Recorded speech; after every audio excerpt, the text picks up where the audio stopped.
அனைவருக்கும் வணக்கம்.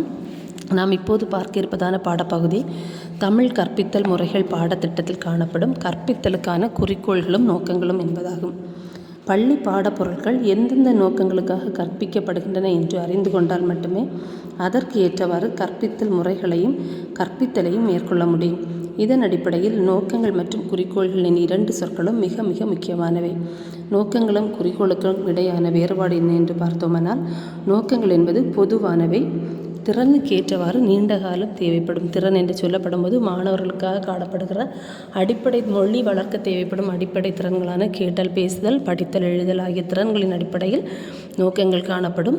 இலக்குகளை அடிப்படையாக கொண்டது. மாணவர்களின் எதிர்கால இலக்கின் அடிப்படையில் நோக்கங்கள் வரையறுக்கப்பட்டுள்ளது. குறிக்கோள்கள் என்ன என்று பார்த்தோம் என்றால், வரையறைக்கு உட்பட்டது. இது குறிப்பிட்ட வரைமுறை கொடுக்கப்பட்டிருக்கும். குறுகிய காலம் போதுமானது. நோக்கங்களை அடிப்படையாக கொண்டு செயல்படுவது. கல்வி குறிக்கோள்களின் வகைப்பாடு. இலக்கு என்பது அடைய வேண்டியதன் இறுதி நோக்கமாகும். குறிக்கோள்கள் என்பது இந்நோக்கத்தை அடைய மேற்கொள்ளக்கூடிய செயல்களாகும். நோக்கம் என்பது முடிவான இறுதி விளைவு என்றால், குறிக்கோள்கள் என்பது நடத்தை கால மாறுபாடுகள் ஆகும். எந்த நோக்கத்தின் அடிப்படையில் தாய்மொழி பாடத்தை பள்ளி பாடத்தில் இணைத்திருக்கிறார்கள் என்ற தெளிவு ஏற்பட்டால்தான் அந்நோக்கங்களை அடையும் அடிப்படையில் அமைந்த பாடப்பொருளை தெரிவு செய்து கொள்ள முடியும். கல்வி குறிக்கோள்களை உருவாக்குவதில் கல்வியாளர்களும் ஆசிரியர்களும் மிகவும் கவனத்துடன் செயல்பட வேண்டும். ஆக, மாணவர்களுக்கு கற்றுக் கொடுப்பதற்கான கல்வி ஏற்பாடுகளை நாம் செய்யும்போது அவற்றை கவனமுடன் கல்வியாளர்கள் கலைத்திட்டத்தை உருவாக்குவதிலும் கல்வியாளர்கள் கவனமுடன் நடந்து கொள்ள வேண்டும். கல்வி குறிக்கோள்களை உருவாக்குவதில் கீழ்காணும் காரணிகள் முக்கிய இடம் பெறுகின்றன. மாணவர்களின் தேவைகள் மற்றும் திறன்கள், சமுதாயத்தின் தேவைகள் மற்றும் எதிர்பார்ப்புகள், பாடப்பொருளின் முக்கியத்துவம் மற்றும் இயல்புகள் ஆகிய 3 காரணிகள் ஒரு கல்வி குறிக்கோள்களை உருவாக்குவதில் முக்கிய இடம் பெறுகின்றன. மாணவர்களின் தேவைகள் மற்றும் திறன்கள். மாணவர்களின் தேவை என்ன, இந்த கல்வி கற்பதனால் அவர்களுடைய எதிர்காலத்தின் முக்கிய இலக்கு என்ன என்பதை உணர்ந்து கொள்ளவும் அவர்களுடைய திறன்களை வளர்க்கவுமான ஒரு காரணி. இரண்டாவதாக, சமுதாயத்தின் தேவைகள் மற்றும் எதிர்பார்ப்புகள். கொடுக்கப்பட்டுள்ள கல்வி குறிக்கோள் சமுதாயத்தில் எந்த அளவு மாற்றத்தை ஏற்படுத்துகிறது என்பதை குறித்ததான குறிக்கோள்கள் அமைக்கப்பட வேண்டும். பாடப்பொருட்களில் முக்கியத்துவம் மற்றும் இயல்புகள். பாடப்பொருள் சம்பந்தப்பட்ட அதனுடைய முக்கியமான காரியங்களும் அதனுடைய இயல்புகள் குறித்தும் 3 காரணிகள் இடம்பெறுகின்றன. கல்வி குறிக்கோள்களில் மாணவர்கள், பாடப்பொருள், சமுதாயம் இவை 3ம் மிக மிக முக்கியமானவை. ஒரு கல்வி திட்டம் செயல்படுத்தப்படும் போது அதனுடைய முக்கிய குறிக்கோள்கள் மாணவர்களுடைய பாடப்பொருள், அவர்களுக்கு பயிற்றுவிக்கப்படான பாடப்பொருள், அதன் மூலம் சமுதாயத்தில் ஏற்படக்கூடிய மாற்றம், இந்த 3ஐயும் அடிப்படையாக கொண்டு மாணவர்களின் குறிக்கோள்கள் தீர்மானிக்கப்படுகிறது. கல்வி குறிக்கோள்கள் கீழ்கண்ட அடிப்படையில் உருவாக்கப்பட வேண்டும். அவை சிறப்பு செயல்கள், குழப்பமற்றவை, உபயோகமானவை, கல்வியின் நோக்கங்களை அடையக்கூடியவை, எளிதில் நிறைவேற்றக்கூடியவை. கல்வி குறிக்கோள்கள் கல்வி அமைப்பை வலுப்படுத்தவும் கற்றல் இலக்குகளை நோக்கி செல்லவும் அமைக்கப்பட்டுள்ளன. இக்கல்வி குறிக்கோள்களை வகுப்பறை கற்பித்தல் கற்றல் நிகழ்ச்சிகளுக்கு வழிகாட்டிகளாக அமைந்தது. இவை பாடப்பொருளை தேர்ந்தெடுப்பதற்கு உதவுவதுடன் தேர்ந்தெடுக்கப்பட்ட பாடப்பொருளை எவ்வாறு கற்பிப்பது என்பதையும் குறிப்பிடுகிறது. ஆக, கல்வி குறிக்கோளின் மூலமாக நாம் அந்த வகுப்புக்கேற்ற குறிப்பிட்ட மாணவனுக்கேற்ற பாடப்பொருளை தேர்ந்தெடுப்பது மட்டுமன்றி, தேர்ந்தெடுக்கப்பட்ட பாடப்பொருளை எப்படி அந்த மாணவனுக்கு கற்றுக் கொடுப்பது என்பதை பற்றி நமக்கு கற்றுத்தருவதாக அமைய வேண்டும். கல்வி நோக்கங்களின் வகைப்பாடு. கல்வியின் நோக்கங்களின் மாணவர்களின் வகுப்பு, அவர்களுடைய வகைப்பாடு, நடத்தை மற்றும் நடத்தை சாரா நோக்கங்கள், ஆசிரியர் மற்றும் மாணவர்களின் நோக்கங்கள் ஆகியவற்றை அடிப்படையாக கொண்டு அமைய வேண்டும்.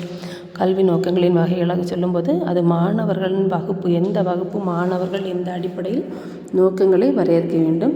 வகைப்பாடு, அவர்கள் படிக்கிற பாடத்தின் வகைகள், அதாவது தமிழ் பாடம் என்றால் என்ன ஒரு வகைப்படுத்தப்பட்டிருக்கிறது, இல்லை செய்யுள் பகுதி, உரைநடை பகுதி, இலக்கணம், இது அந்தந்த வகுப்பு மாணவர்களுக்கு ஏற்றபடியாக அமைக்கப்பட வேண்டும். ஆசிரியர் மற்றும் மாணவர்களின் நோக்கங்கள். கற்றுக் கொடுக்கிற ஆசிரியர்கள் மற்றும் கற்றுக்கொள்ளப் போகிற மாணவர்கள் எதன் அடிப்படையில், எந்த நோக்கத்தின் அடிப்படையில் இந்த பாடப்பகுதியை கற்றுக்கொள்ளப் போகிறார்கள் என்பதை உணர்ந்து கல்வி நோக்கங்கள் வரையறுக்கப்பட வேண்டும். நடத்தை மற்றும் நடத்தை சாரா நோக்கங்கள். மாணவர்களுடைய நடத்தையை வலுப்படுத்தவும் நடத்தையில் மாற்றங்கள் ஏற்படும் போது அவற்றை எவ்வாறு சரி செய்வது என்பதை குறிப்பதான கல்வி நோக்கங்களை நாம் வகைப்படுத்த வேண்டும். ஆசிரியர்கள் இந்நோக்கங்களை பற்றி நன்கு புரிந்து கொண்டிருக்க வேண்டியது அவசியமாகும். இந்நோக்கங்களை பற்றி எளிதாக புரிந்து கொள்ள கல்வியாளர்கள் அவற்றை பொருத்தமான வகைப்பாட்டின் கீழ் அமைத்துள்ளனர். இவ்வகைப்பாடு கற்பித்தல் சூழ்நிலைகளை தேர்ந்தெடுத்து கையாள கீழ்கண்ட நிலைகளில் உதவுகிறது. அவை என்ன என்று பார்த்தோம்னால், கற்பித்தலுக்கான கலைத்திட்டத்தை திட்டமிடுவதற்கு உதவுகிறது. கற்பித்தலின் நோக்கம் கலைத்திட்டத்தை திட்டமிடுவதற்கு உதவி செய்வதாய் காணப்படுகிறது.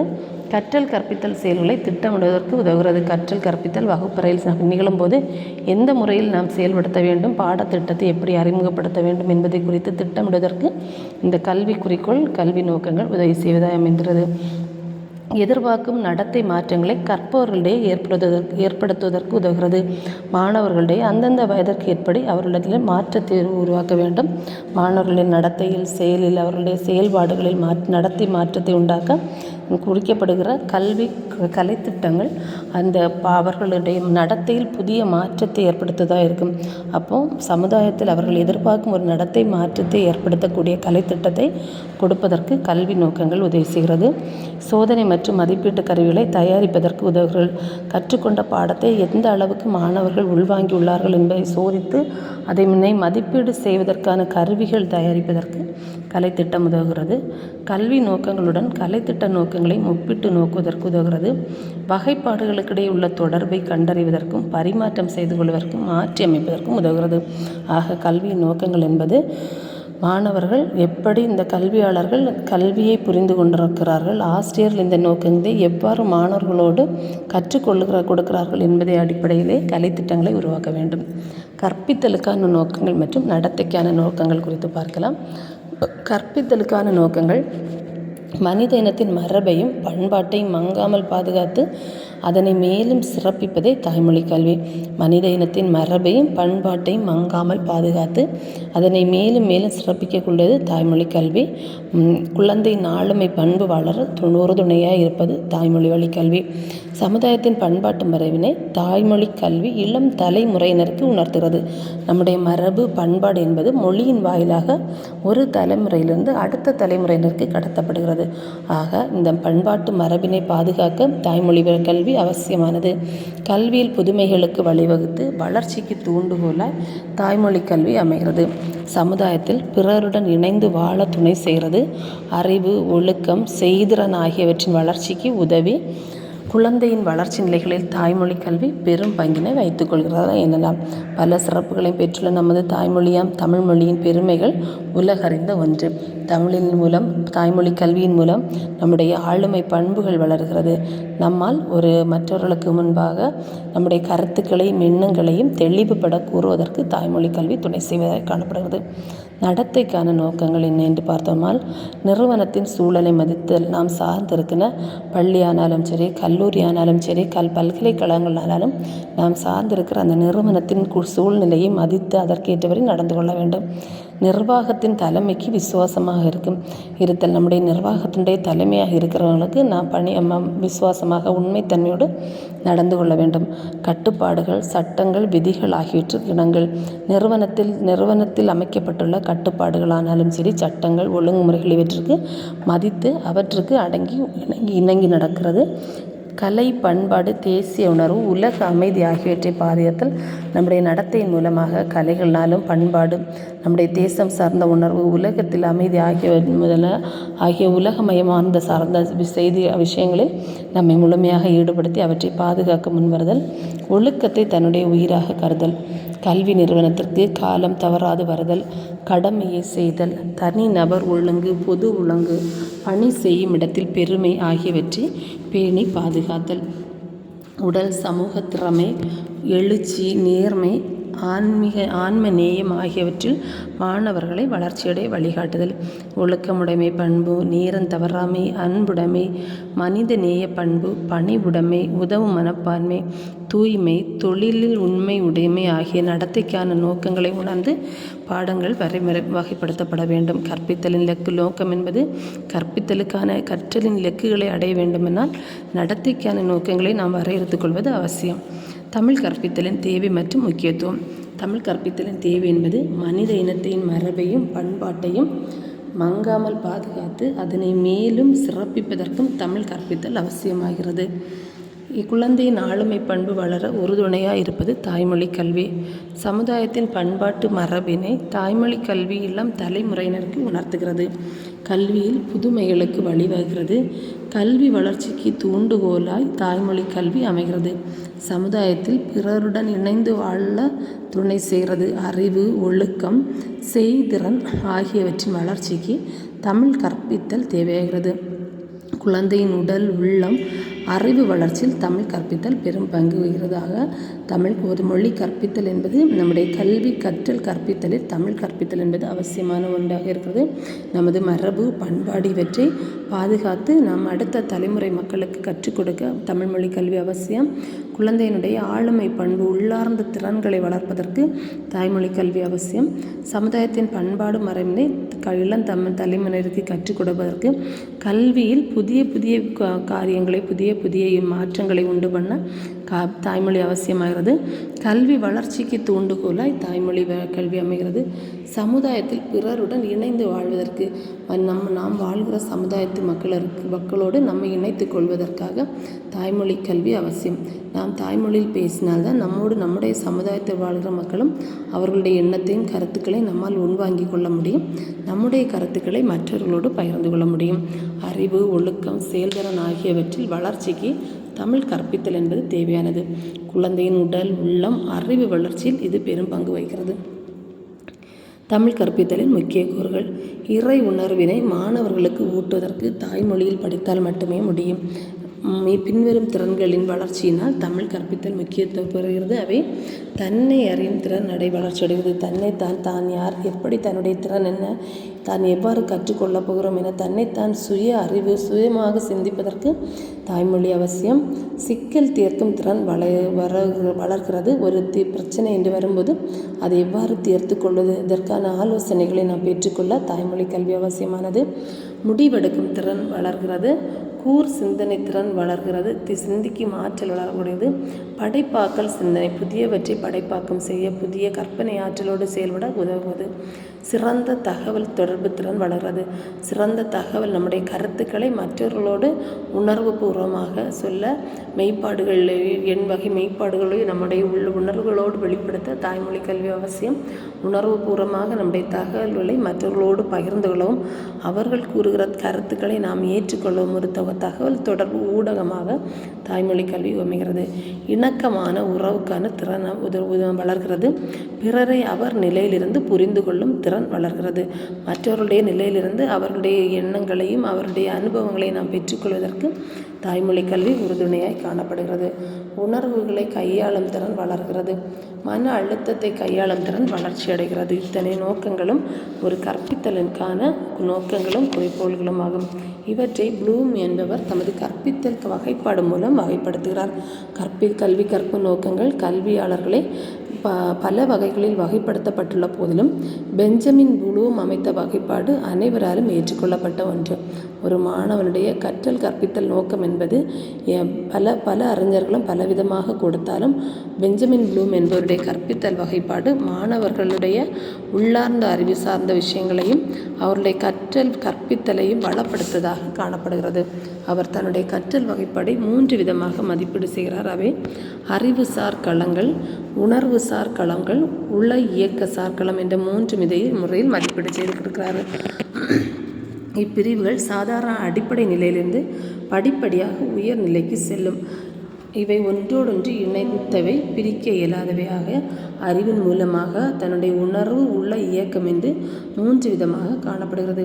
அறிவுசார் களம் என்பது அறிவுசார் களத்தில் அடங்கியுள்ள நோக்கங்களை குறித்து பார்த்தோம் என்றால், கல்வியில் மாணவர்கள் செய்திகளை பாடமாக மட்டும் கற்காமல் அவற்றை புதிய சூழ்நிலையில் பயன்படுத்தவும் அவர்களுடைய மேல்நிலை படிப்புக்கு உதவுவதாக உள்ளது. மாணவர்கள் செய்திகளை ஒரு பாடம் இதை கற்றுக்கொள்கிறோம், இது முடித்ததோடு இந்த பாடப்பகுதி முடிந்ததோடு நாம் கற்றவற்றை விட்டுவிட வேண்டும் என்று இல்லாமல், உயர்கல்விக்காக இல்லை சமுதாயத்தில் புதிய சூழ்நிலைகளில் இருக்கும்போது அந்த பாடப்பகுதியை பயன்படுத்தி அவர்களுடைய மேல்நிலை படிப்புக்கு உதவி செய்வதற்கு அறிவுசார் களம் உதவி செய்கிறது. இவற்றில் காணப்படக்கூடியதான கூறுகள் என்ன என்று பார்த்தோம் என்றால், உள்ள படிநிலைகள் அறிந்து கொள்ளுதல், புரிந்து கொள்ளுதல், பயன்படுத்துதல், பகுத்தல், தொகுத்தல், மதிப்பிடுதல். அறிவுசார் களம் என்பது மாணவர்களுடைய அறிவினை வளர்ச்சியுற செய்வது. இதில் காணப்படுவதான படிநிலைகள் அறிந்து கொள்ளுதல், புரிந்து கொள்ளுதல், பயன்படுத்துதல், பகுத்தல், தொகுத்தல், மதிப்பிடுதல். முதலாவதாக அறிந்து கொள்ளுதல். இது சாதாரண அடிப்படை அறிவை குறிப்பது. அறிந்து கொள்வதல் என்பது சாதாரண அடிப்படை அறிவை குறிப்பது. நாம் மாணவர்கள் பள்ளிக்கு வரும்போது அவர்கள் என்ன விதமான அடிப்படை அறிவு பெற்றிருக்கிறார்கள் என்பதை குறித்ததான ஒரு அறிந்து கொள்ளுதல் பகுதி. செய்திகள் மற்றும் உண்மைகளை நினைவு கூறுதலையும் மீட்டறிதலையும் உள்ளடக்கியது. ஒரு வகுப்பறை கற்பிக்க தொடங்கும் முன்னாக ஆசிரியர் அவர்கள் பெற்ற முன் அறிவை சோதித்து பார்ப்பதற்காக இந்த அறிந்து கொள்ளுதல் பகுதி துணை செய்யும். மாணவர்கள் தாம் நடத்தப் போகிற தான் கற்றுக் கொடுக்க போகிற பாடத்தை குறித்து என்ன விதமான முன் அறிவு பெற்றுள்ளார்கள், அவர்கள் அந்த பாடம் சார்ந்த கருத்துக்களை ஏற்கனவே தெரிந்துள்ளனரா என்பதை தெரிந்து கொள்வதற்காக இந்த நினைவு கூறுதல் பகுதியும், நினைவு கூறுதல் பகுதியில் கேட்கப்படக்கூடிய கேள்விகளின் மூலமாக தாம் ஏற்கனவே கற்றுக்கொண்ட பாடப்பகுதியை மீட்டறிவு செய்வதற்கும் அறிந்து கொள்ளுதல் பகுதி துணை செய்கிறது. இப்பகுதி நினைவாற்றலை வலுப்படுத்துவதை நோக்கமாக கொண்டுள்ளது. மாணவர்களின் நினைவு திறன் எந்த அளவுக்கு காணப்படுகிறது என்பதை உணர்ந்து கொள்வதற்காக அறிந்து கொள்ளுதல் பகுதியை நாம் பயன்படுத்தலாம். இரண்டாவதாக புரிந்து கொள்ளுதல். இது உண்மைகளுக்கும் தத்துவங்களுக்கும் விளக்கம் கூறுதல், கருத்துக்களுக்கு சான்று கொடுத்தல், கருத்துக்களை தொடர்பு படுத்துதல், மொழிபெயர்த்தல் ஆகிய பகுதிகளை உள்ளடக்கியது. அறிந்து கொள்ளுதல் மாணவர்களுடைய அடிப்படை அறிவு அல்ல என்றால் ஏற்கனவே கற்ற பாடம் சார்ந்த தகவல்களை அவர்களிடத்து பெற்றுக்கொண்ட பின் அடுத்து நடத்த போகிற பாடங்கள் இல்லை தான் ஏற்கனவே கற்றுக்கொண்ட பாடத்தை அவர்கள் எந்த அளவிற்கு புரிந்து கொண்டுள்ளார்கள் என்பதை தெரிந்து கொள்வதற்காக இந்த கேள்வியில் கேட்கப்படும். இது உண்மைகளுக்கும் தத்துவங்களுக்கும் விளக்கம் கூறுதல், தாம் கற்ற பாடம் சார்ந்த கருத்துக்களின் உண்மைத்தன்மையையும் அதில் சொல்லப்பட்ட தத்துவங்களுக்கும் விளக்கம் கூறுவதில் அமையணும். கருத்துக்களுக்கு சான்று கொடுத்தல், கருத்துக்களை தொடர்பு படுத்தி கூறுவதற்காக பயிற்சி கொடுத்தல், மொழிபெயர்த்தல் ஆகிய பகுதிகளை உள்ளடக்கியது புரிந்து கொள்ளுதல். மூன்றாவதாக பயன்படுத்துதல். கற்பித்தலின் முக்கிய நோக்கமே பெற்ற அறிவை புதிய சூழலில் பயன்படுத்துவது. நாம் கல்வி கற்பிப்பதின் நோக்கம் தான் கற்றுக்கொண்ட அறிவினை தாம் புதிய சூழ்நிலையில் சமுதாயத்தில் நாம் வாழ்கிற இடங்களில் நம்முடைய வாழ்க்கையில் ஏற்படும் எந்த இக்கட்டான சூழ்நிலையிலும் நம்முடைய கல்வியின் மூலமாக அந்த அறிவை பயன்படுத்தி அதிலிருந்து தப்பித்து கொள்வதற்கு. ஆக பயன்படுத்துதல் என்பது பெற்ற அறிவை புதிய சூழலில் பயன்படுத்த. இது மாணவர்களின் படைப்பாற்றலை ஊக்கப்படுத்த உதவி செய்கிறது. புதிதாக ஒன்றை படைக்கும்போது கற்பனை திறத்தோடு எழுத வரும்போது தான் ஏற்கனவே கற்றுக்கொண்ட பாடப்பகுதிகள் அவனுக்கு படைப்பாற்றலை இன்னும் வளப்படுத்த உதவி செய்யும். பகுத்தல். பொதுவான கருத்துக்களிலிருந்து அதன் பகுதிகளை பல்வேறு பிரிவுகளாக பிரித்து அந்த பிரிவுகளுக்கிடையே உள்ள தொடர்புகளை அறிந்து கொள்வது பகுத்தாராய்தல். பொதுவாக பாடத்தில் சொல்லப்பட்ட கருத்துக்களில் உள்ள முக்கியமான பகுதிகளை பிரித்தெடுத்து அதற்கும் தன் ஏற்கனவே கற்ற பகுதிக்கும் இடையுள்ள தொடர்பு என்ன என்பதை அறிந்து கொள்வதற்கு பகுத்தாராய்தல் துணை செய்கிறது. தொகுத்தல். ஒரு தலைப்பில் அமைந்த தனித்தனி செய்திகளை ஒருங்கிணைத்து பொது கருத்துக்களையும் விதிகளையும் தத்துவங்களையும் உருவாக்கும் அறிவாற்றலை தொகுத்தலாகும் அல்லது தொகுத்தாராய்தலாகும். இது பகுத்தலுக்கு நேர் எதிரான செயலாகும். தலைப்பில் சொல்லப்பட்ட தனித்தனி செய்திகளை ஒன்றாக இணைத்து அதற்கான பொது கருத்துக்களையும் அதற்கான விதிகளையும் அதற்குரிய தத்துவங்களையும் உருவாக்கும் அறிவாற்றலை தொகுத்தல். மதிப்பிடுதல். சமூக மற்றும் அறிவியல் அடிப்படையில் கற்றல் கற்பித்தல் நிகழ்வினை அறிய அளவிடுதலை அடிப்படையாக கொண்டு மதிப்பிடுதல் நடைபெறுகிறது.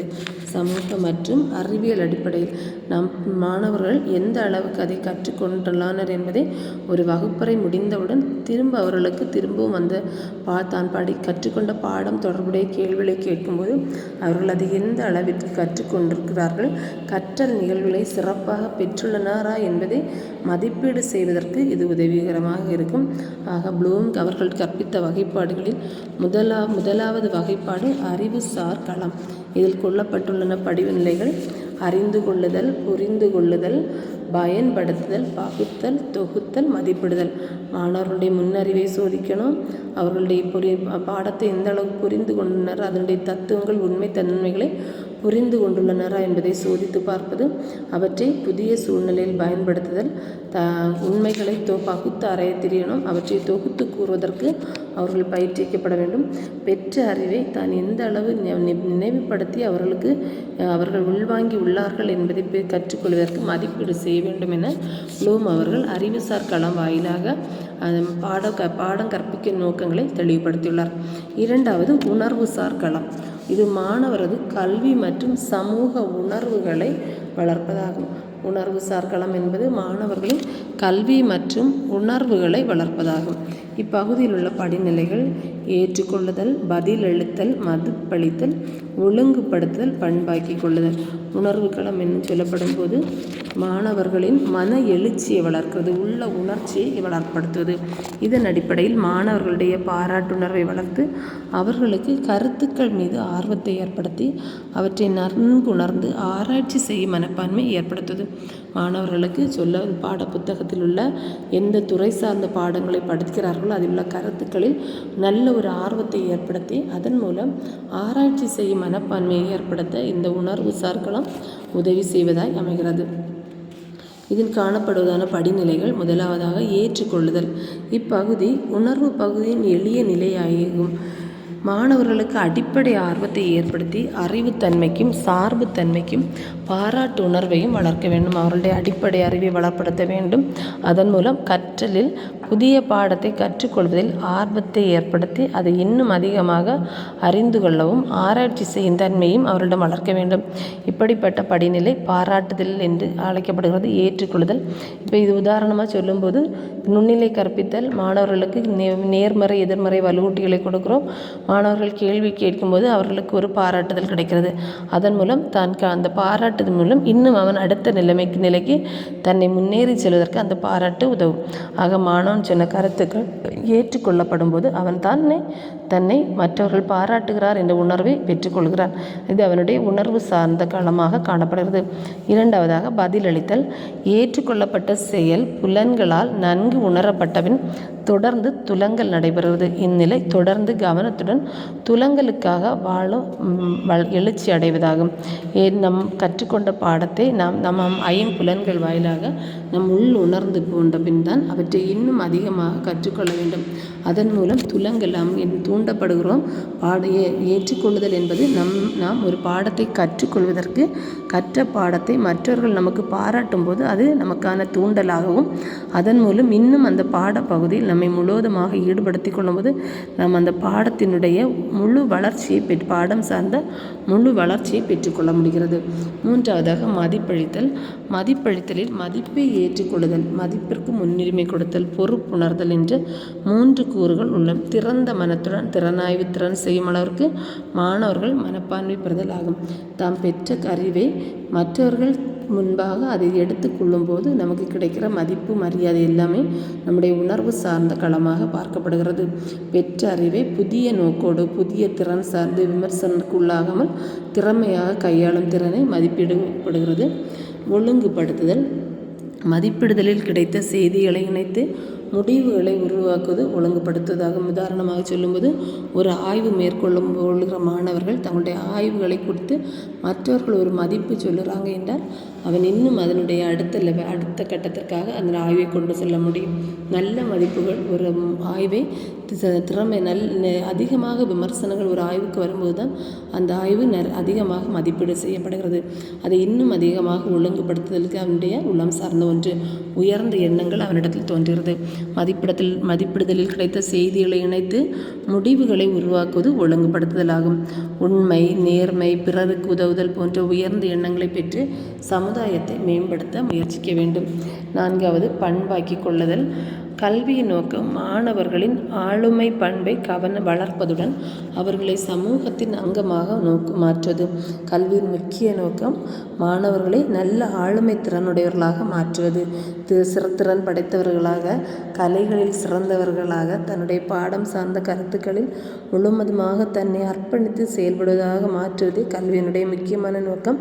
அதோடு தன்னுடைய இலக்குகளையும் குறிக்கோள்களையும் அடைவதற்கு முயற்சி மேற்கொள்வதும் கல்வியின் முக்கியமான நோக்கம். நோக்கம். அதற்கு உயரிய நற்பண்புகளை பெற வேண்டும். இத்தகைய தம் வாழ்வில் பண்பாக்கி கொள்ள வேண்டும். தன்னுடைய வாழ்வில் தாம் பெற்ற அறிவோடு நல்ல பண்புகளை வளர்த்து கொள்வதற்கு இந்த கல்வி உதவ வேண்டும் என்று உணர்வுகள் சார் களத்தில் ப்ளூம் அவர்கள் தன்னுடைய நோக்கங்களை வகைப்படுத்தியுள்ளார். அவை ஏற்றுக்கொள்ளுதல், பதிலளித்தல், மதிப்பளித்தல், ஒழுங்குபடுத்துதல், பண்பாக்கி கொள்ளுதல் என்பன ஆகும்.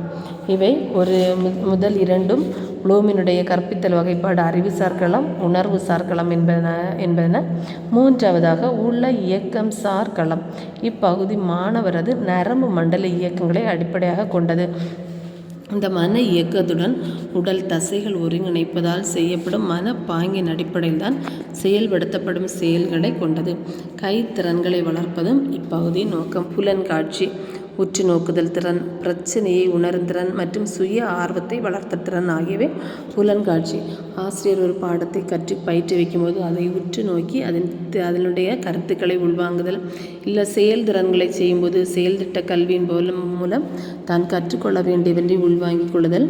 பிரச்சனையை உணரும் திறன், தனக்கு ஏற்கக்கூடிய பிரச்சனையை உணர்ந்து அதற்கு எப்படி தீர்வு காண்பது என்பதனை பொறுத்து கற்றுக்கொள்வது உள்ள சார் புலம். பிரச்சனையை உணர்திறன் மற்றும் சுய ஆர்வத்தை வளர்த்தல், தாம் புதிதாக கற்றுக்கொள்ள வேண்டும், புதிய ஒரு கைத்தொழிலை கற்றுக்கொள்ள வேண்டும், மற்றவர்களை விட தான் இன்னும் அதிகமாக கற்றலில் ஈடுபாடு கொள்ள வேண்டும் என்பதை பற்றி தன்னுடைய சுய ஆர்வத்தை வளர்ப்பதற்கான திறன் தான் இந்த புலன்காட்சி. நம்முடைய ஐம்புலன்களில் ஏற்படக்கூடிய மாற்றம்.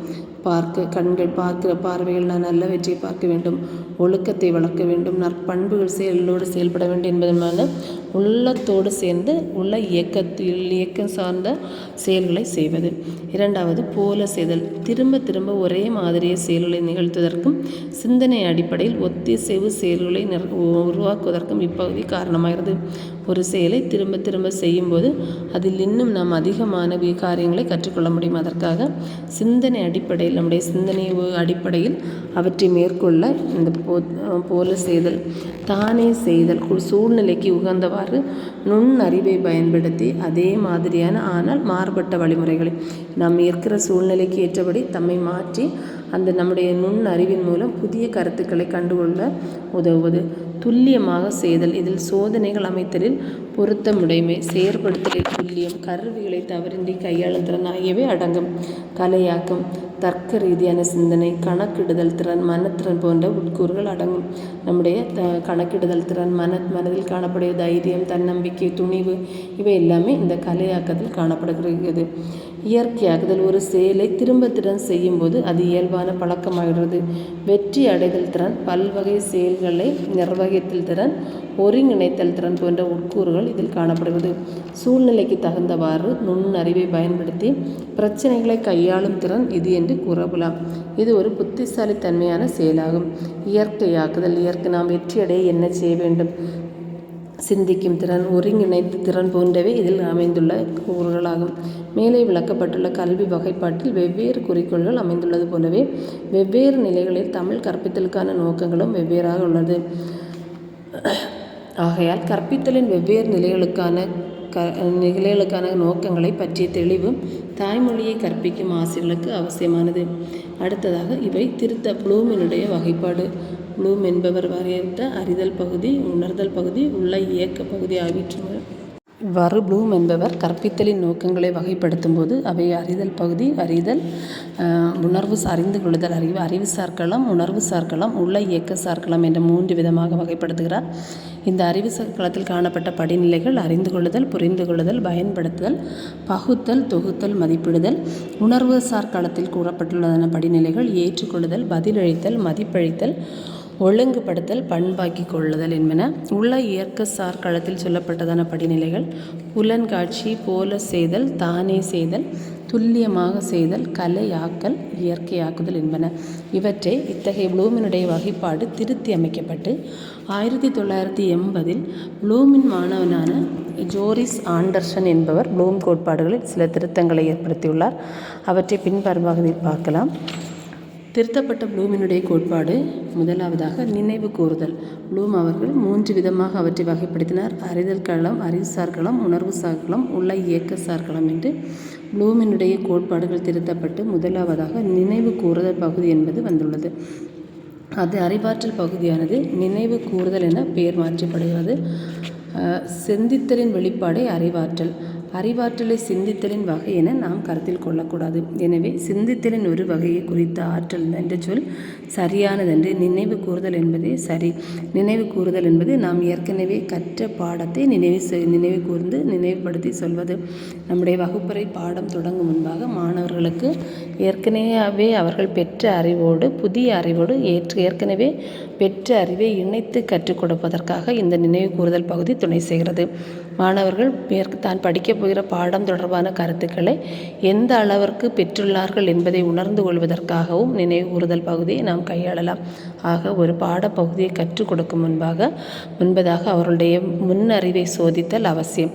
அதற்காக ப்ளூமினுடைய வகைப்பாடுகள் அறிவாற்றல் பகுதி என்பது மாற்றி அமைக்கப்பட்டு அது நினைவு கூறுதல் பகுதி என வடிவமைக்கப்பட்டுள்ளது. இரண்டாவதாக புரிந்து கொள்ளுதல். எந்த விதமான ஐயமின்றி ஒரு கருத்தை அறிவாற்றலை மாணவர் புரிந்து கொள்ளுதல் இந்நிலையாகும். எந்த சந்தேகத்திற்கும் இடமில்லாமல் சொல்லப்பட்ட கருத்துக்களை அறிவுத்தன்மையோடு மாணவர்கள் புரிந்து கொண்டுள்ளனரா என்பதை தெரிந்து கொள்வதற்காக புரிந்து கொள்ளுதல் திறன் பயன்படுகிறது.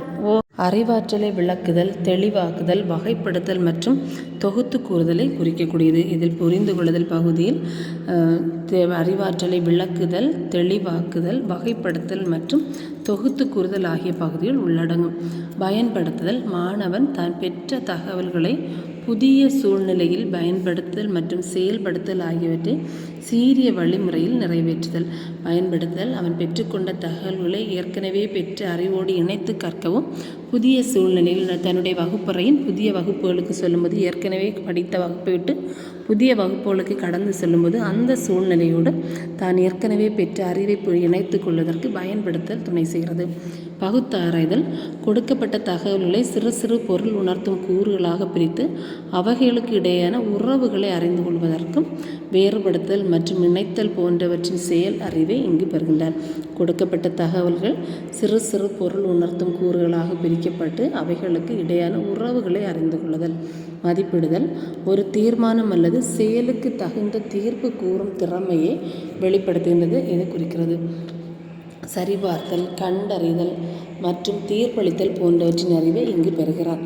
புதியன படைத்தல் பல மூலங்களிலிருந்து பெறப்பட்ட கருத்துக்களை ஒன்றிணைத்து புதிய கருத்தை அல்லது பொருளை உருவாக்குவது மற்றும் ஒரு பொருளை புதிய கோணத்தில் பார்ப்பது ஆகியவற்றை குறிக்கிறது. தான் பெறப்பட்ட கருத்துக்களை இணைத்து ஒரு புது கருத்தை உருவாக்குவது அல்லது ஒரு பொது பொருளை உருவாக்குவது, அதை புதிய கோணத்தில் உருவாக்குவது ஆகியன இவனுடைய புதியவற்றை படைக்கக்கூடிய ஆற்றலை ஏற்படுத்துவது. இதன் நோக்கம் அது புதிய வடிவில் வடிவமைத்தல், உண்டாக்குதல், திட்டமிடுதல் ஆகியவையாகும்.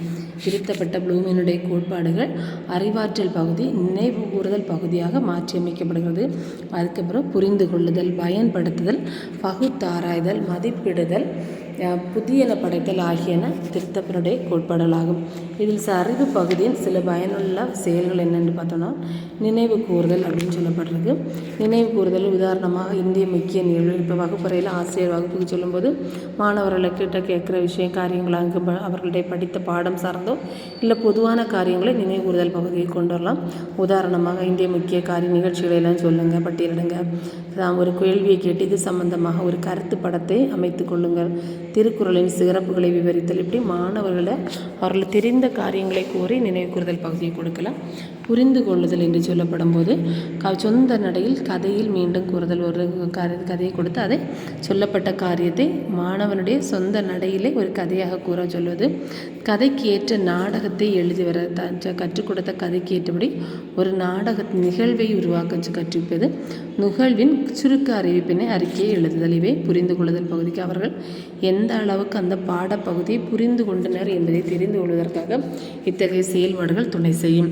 பயன்படுத்துதல் வேலை செய்யும் விதத்தை விவரிக்க ஒரு மாதிரி வேலை ஒரு செயல்திறன், ஒரு ஆக்டிவிட்டி பேஸ்ட் அதை நம்ம சொல்லிக் கொடுக்குறது. தலைப்புக்கேற்ற புதிர் அல்லது விளையாட்டு அமைத்தல், நாட்டுப்புற பாடல்களை தொகுக்கும் பணிக்கும் தயார் செய்தல் ஆகியன பயன்படுத்துதல். பகுத்தாராய்தல் ஒருவரை பற்றி படித்ததை கொண்டு வாழ்க்கை வரலாற்று எழுதலாம். உறவு முறையை அறிந்து கொள்ள குடும்ப மரம் தயாரித்தல். உறவு முறை அப்படின்னா இந்த ட்ரீ சார்ட், ஒரு ட்ரீ சார்ட் இருக்கிறது. குடும்ப உறவுகளை பற்றி வரைபடம் கொடுக்கணும் அப்படின்னு சொல்லும்போது இந்த மரம் சார்ந்த குடும்ப மரம் தயாரியாத அந்த ட்ரீ சார்ட்டுன்னு சொல்லுவோம். அதில் வந்து அம்மா அப்பா ஒவ்வொரு கிளைகளை கொடுக்கும்போது கிளைகளில் ஒவ்வொரு உறவுகள் அப்படிங்கிற மாதிரி நம்ம அதுக்கு எந்த விதத்தில் கற்றுக்கொள்வோம், எப்படி அதை பகுத்து கொடுக்க தெரிந்து கொள்ள வேண்டும். தமிழ் வளர்த்த பெரியவர்களின் செய்திகளை சேகரித்து ஒரு வினா பட்டியல் தயாரித்து இதில் இந்த திருத்தப்பட்ட ப்ளூமினுடைய வகைப்பாடு கொடுக்கப்படுவதற்கான செயல் வேலைகள் மதிப்பிடுதல், சிறப்பு ஆர்வம் கொண்ட ஒரு தலைப்பிற்கு விவாத மேடை அமைத்தல், தமிழின் தற்போதைய நிலை குறித்து அலசி ஆராய ஒரு குழு அமைத்தல், ஒரு பிரச்சனையை மையமாக கொண்ட கவிதை மேடை தயாரித்தல். அதோடு புதியன படைத்தல் கொடுக்கும்போது ஒரு சஞ்சிகையின் அட்டைப்படத்தை வடிவமைத்தல். அதாவது ஒரு இலக்கிய மலரோ இல்லை இலக்கியம் ஒரு மன்றத்தினுடைய மலரை வெளியிடும்போது அதனுடைய அட்டை பகுதியில் ஒரு அழகான படம், அதற்கு உள்ள சொல்லப்பட்ட கருத்துக்களுக்கேற்ற ஒரு அட்டைப்படம் தயாரிக்க கொடுக்கலாம். பள்ளி ஆண்டு விழா இதழுக்கு புதிய தலைப்பு ஆண்டு விழா மலர் அப்படின்னு நம்ம சொல்கிறோன்னா அதற்கு ஒரு புதிய தலைப்பு கொடுக்கறது. ஏற்கனவே நாம் கண்டு மகிழ்ந்த இடம் குறித்து வர்ணனை கவிதை எழுதல். இது புதிய காரியங்களை நம்ம உள்ளார்ந்த அனுபவத்தோடு புதியவற்றை இது வந்து உள்ள இயக்கம் சார் புலம் நம்ம வந்து ப்ளூமினுடைய வகையில் படிச்சிருப்போம். அதில் சொல்லப்பட்ட அந்த உள்ளமும் அந்த உள்ள இயக்கத்தோடு சேர்ந்து செய்யக்கூடிய காரியங்கள் புதியவற்றை படைப்பது. இவை எவ்வளவும் ஒரு ப்ளூமினுடைய திருத்தப்பட்ட வகைப்பாடு. இனி களங்களுக்கு இடையான தொடர்பு என்னன்னு பார்த்தோம்னா, கற்றல் ஒருவரின் மனப்பான்மை பற்றி புதிய அறிவு மற்றும் புதிய திறன்களை பெறவும் உதவுகிறது. கற்றல் பொதுவாக 3 களங்களில் வகைப்படுத்துள்ளது. அவை அறிவாற்றல், உணர்வு மற்றும் உடல் இயக்க பகுதி. ப்ளூமினுடைய களங்கள் வகைப்பாடு 3 களமாக வகைப்படுத்துகிறோம். ஒன்று அறிவு, உணர்வு, உடல் இயக்கம். கற்றல் என்பது ஒரு நிகழ்வென்று அது ஒரு செயல்முறையாகும். அது தொடர்ந்து வளர்ச்சியடையும் தன்மையுடையது. மனித மூளையின் கட்டமைப்பை மாற்றுவதோடு மட்டுமல்லாமல் அதனால் பல மாற்றங்களையும் அளிக்கிறது. நான் தகவல்களை பெற்று அதனை செயல்முறைக்கு உட்படுத்தி இணைத்து அட்டவணைப்படுத்தி பயன்படுத்துகிறோம். மனித மூளையினுடைய கட்டமைப்பை மாற்றுவது இதுதான் வரைமுறை, இப்படித்தான் நாம் இருக்க வேண்டும் என்ற நிலையை மாற்றி பல மாற்றங்களை நம்மில் உருவாக்குவது இந்த கற்பித்தல் களம். இதன் மூலம் நாம் புதியவற்றை நம்முடைய செயல்முறைகளுக்கு உட்படுத்தி இணைத்து அதை அட்டவணைப்படுத்தி பயன்படுவதற்கு இந்த களங்கள் நமக்கு துணை செய்கிறது. அறிவாற்றல் பகுதி ஒரு குழந்தை புத்திசாலியாக வளர்வதை குறிப்பது அறிவாற்றல். ஒரு குழந்தை எந்த அளவுக்கு புத்திசாலித்தனமாக எந்த அளவுக்கு அதன் அறிவார்ந்தவனாக இருக்கிறான் என்பதை தெரிவதற்கான ஒரு பகுதி அறிவாற்றல் பகுதி. கல்வி திறன்களை மதிப்பிடுதல், பகுத்தறிவு மற்றும் விமர்சன சிந்தனை திறமைகள் இவை அனைத்தும் அறிவாற்றல் பெறுதலை அல்லது கற்றல் என்பதாகும்.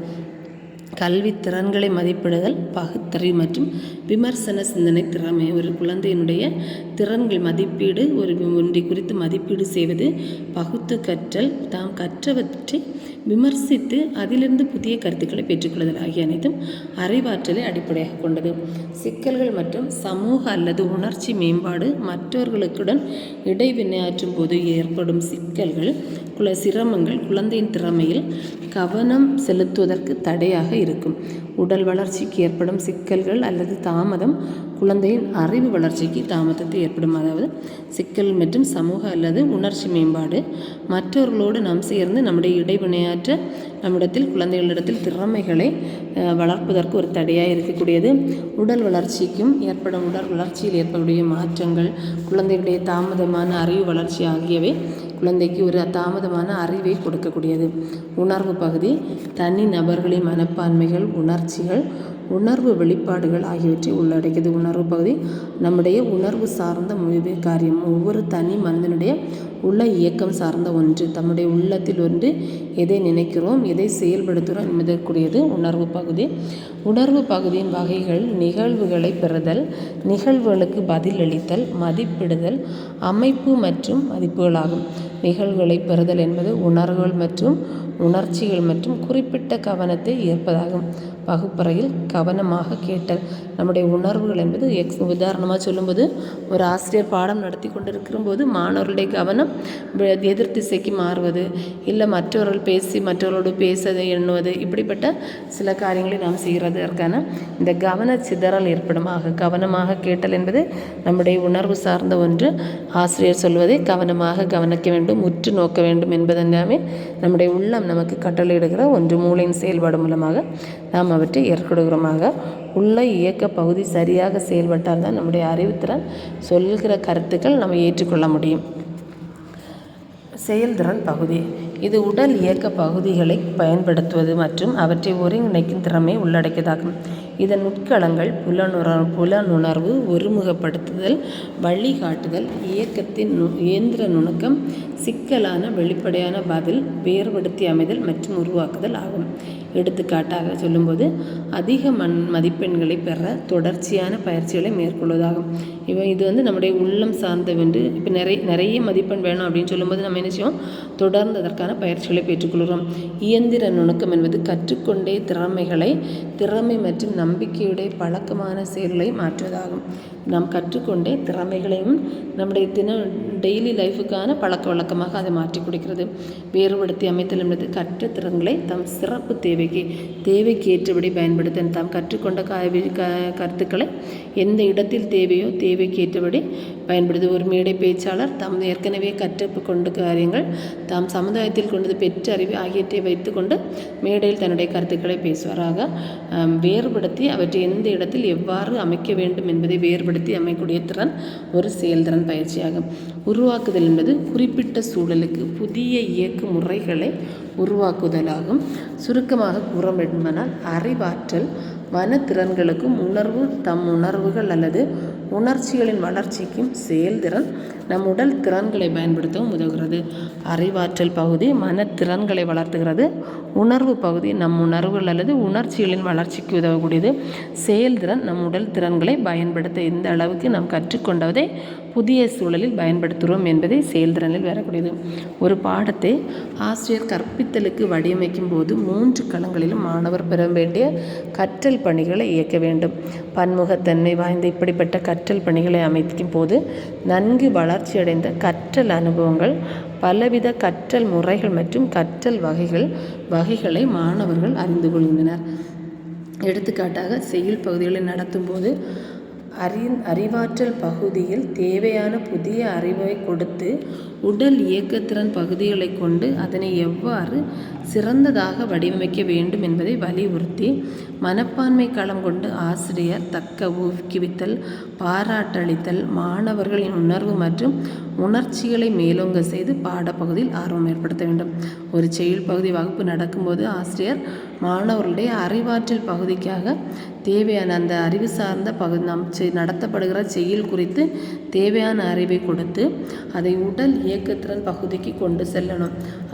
தன்னுடைய உற்று நோக்குத்திறனான 5 புலன்களும் அதை உற்று நோக்க செய்து எவ்வாறு அதை வடிவமைப்பது என்பதை வலியுறுத்த வேண்டும். அதோடு மாணவனை இன்னும் ஆர்வத்தோடு அந்த செயலில் ஈடுபடுத்துவதற்காக ஆசிரியர் தக்க ஊக்குவிப்பு கொடுக்கணும். அவனை பாராட்டுதல் கொடுத்து அதன் மூலம் மாணவனின் உணர்வுகள் மற்றும் உணர்ச்சிகளை மேலோங்க செய்து ஆசிரியர் பாடத்தை கற்பிக்கலாம். இதுபோல் ஒவ்வொரு பாட கருத்துக்களையும் கற்றலுக்காக வடிவமைக்கும் போது 2 அல்லது 3 களங்களை ஒருங்கிணைத்து கற்றல் கற்பித்த செயல்பாடுகளை அளித்து கற்றல் அனுபவங்களை ஆசிரியர் ஆர்வமுடையதாக ஆக்க வேண்டும். கற்றலின் நோக்கம் ஒரு மாணவனை சிறந்தவனாக, அவனை அறிவு சார்ந்து உள்ள உணர்வோடு உள் இயக்கம் சார்ந்து அவனுடைய கல்வியை கற்றுக் கொடுப்பது. கல்வியினுடைய முக்கியமாக நோக்கம் கற்றலை வளப்படுத்துவது, மனிதனை மனிதனாக மாற்றுவது, சமுதாயத்தின் சூழலுக்கு ஏற்றபடி அவன் தான் கற்றலை நடைமுறைப்படுத்த வேண்டும் என்பதாகும். கற்பித்தலின் நோக்கத்தை குறிக்கும்போது நோக்கங்களின் வகைப்பாடுகளை மாணவர்களின் வகுப்பு, அவனுடைய வகைப்பாடு, நடத்தைக்கான மற்றும் நடத்தை சாரா நோக்கம், ஆசிரியர் மற்றும் மாணவர்களின் நோக்கங்களின் அடிப்படையில் கல்வியின் நோக்கங்களை வகைப்படுத்துதல். நாம் பார்த்த பகுதி மாணவர்களுடைய குறிக்கோள்களை உருவாக்குவதற்கு கொடுக்கப்பட்ட காரணிகள் மாணவர்களின் தேவைகள் மற்றும் திறன்கள் அடிப்படையில் அமைய வேண்டும். சமுதாயத்தின் தேவைகள் மற்றும் எதிர்பார்ப்புகளை சார்ந்திருக்க வேண்டும். பாடப்பொருட்களின் முக்கியத்துவம் மற்றும் இயல்புகள் சார்ந்து அந்த குறிக்கோள்கள் அமைக்கப்பட வேண்டும். அதோடு கல்வியின் நோக்கங்கள் என்ன, தமிழ் கற்பித்தலின் தேவை, அதனுடைய முக்கியத்துவம் என்ன என்பதை குறித்து பார்த்தோம். அதோடு ப்ளூம் என்பவர் எவ்வாறு கற்பிக்கும் நோக்கங்களை வகைப்படுத்தி கொள்ளார் என்பதை குறித்து கண்டோம். அவருடைய களங்கள் 3ஆக பிரிக்கப்பட்டுள்ளன. அவை அறிவு சார்களம், உணர்வு சார்களம், உள்ள இயக்க சார்களம். ஒவ்வொரு களங்களில் சொல்லப்பட்டுள்ள படிநிலைகளும் அவற்றில் கொள்ளப்பட்டுள்ள கருத்துக்களை குறித்து நாம் காணொலியில் கேட்டுக்கொண்டிருக்கிறோம். இதோடு திருத்தப்பட்டுள்ள ப்ளூமினுடைய கோட்பாடு அவருடைய மாணவனான லோரிஸ் ஆண்டர்சன் என்பவர் திருத்தி அமைக்கப்பட்ட கோட்பாடு நினைவுகூர்தல், பயன்படுத்துதல், பகுத்தாராய்தல், மதிப்பிடுதல், புதியன படைத்தல் என்ற விதத்தில் அவற்றை மாற்றி அமைத்துள்ளார். இந்த 5 கூறுகளுக்குள்ளாக ப்ளூமினுடைய அந்த 3 களங்களும் இணைக்கப்பட்டுள்ளது. இந்த அறிவுசார் பகுதிக்குள்ளாக வரக்கூடிய நினைவுகூர்தலை இவர் தனியாக நினைவுகூர்தல் என்று பிரித்து கொடுத்துள்ளார். அவ்வாறு புரிந்து கொள்ளுதல், பயன் கொடுத்தல், பகுத்தாராய்தல், மதிப்பிடுதல், புதியன படைத்தல் இந்த 6 கோட்பாடுகளுமே அவருடைய ப்ளூமினுடைய 3 களத்தினுடைய படிநிலைகளோடு இணைக்கப்பட்டுள்ளது. இனி ஒவ்வொரு பகுதிக்கும் கொடுக்கப்பட்டுள்ள செயல்பாடுகள் என்ன செயல்களை மாணவர்களுக்கு கொடுத்து அவர்களிடத்தில் புதிய கருத்துக்களை பெற்றுக்கொள்ளலாம் என்பது பற்றியுள்ள செய்திகள் சொல்லப்பட்டது. களங்களுக்கிடையான தொடர்பு ஒவ்வொரு களங்களும் ஒவ்வொரு விதமாக அமைக்கப்பட்டுள்ளது. இவ்வாறு மாணவர்களுக்கு கற்பித்தலின் நோக்கங்களை கற்றுக் கொடுக்கும்போது மாணவர்களுடைய கற்றல் திறன் என்பது வளர்ச்சி பெறும். ஒரு குறிக்கோளின் அடிப்படையில், நோக்கத்தின் அடிப்படையில் கற்றல் கற்பித்தல் நிகழுமாயின் மாணவர்களின் கற்றல் என்பது சிறப்பாக அமையும். நன்றி.